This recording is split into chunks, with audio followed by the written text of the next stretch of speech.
इतने सालों बाद मैंने उसे देखा। वही चेहरा, वही आंखें, वही मुस्कुराहट और शायद वही नीयत।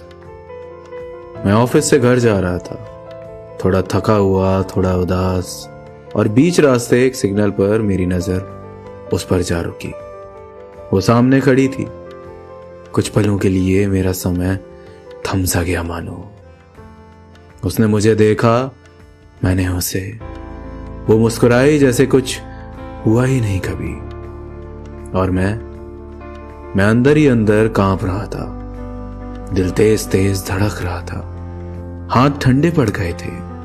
एक अजीब सी घबराहट थी, जैसे मेरी सारी पुरानी यादें एक साथ लौट आई हों।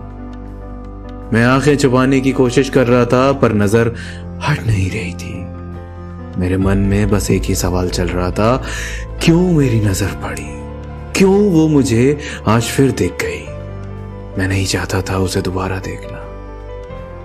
पर बात यहीं खत्म नहीं हुई। वो मेरे पास आई और उसने पूछा, कैसे हो?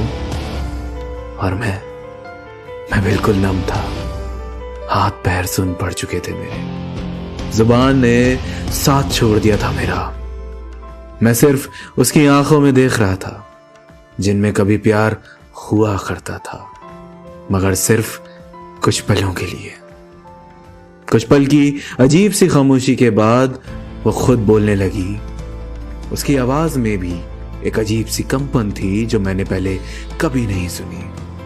और आंखों में सूजन। उसने कहा, मैं ठीक नहीं हूं। दिखाई तो मुझे भी दे रहा था कि वो ठीक नहीं है, पर पूछने का हक खो चुका था मैं। फिर वो खुद ही कहने लगी, जिस इंसान के लिए वो मुझे छोड़ कर गई थी, वो वैसा नहीं निकला जैसा दिखाता था। वो एक नार्सिसिस्ट है जो उसे कंट्रोल करता है, मैनिपुलेट करता है, आए दिन हाथ उठाता है और इमोशनली पूरी तरह से खत्म कर दिया है मुझे।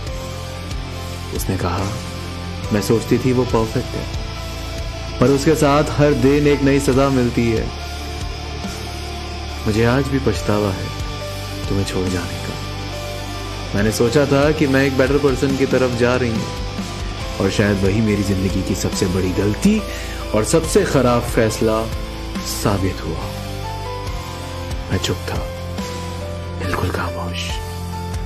और सालों पहले जैसे टूटा था मैं, आज वही दर्द महसूस होने लगा था मुझे, पर मैं रिएक्ट नहीं कर पा रहा था।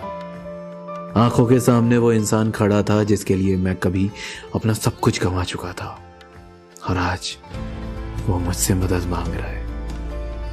पर जिस इंसान ने मुझे किसी और के लिए छोड़ दिया हो, उसकी मैं अब क्या मदद करूं? इंसानियत के नाते उसके पास खड़ा होकर उसे सुन रहा हूं, क्या ये काफी नहीं है?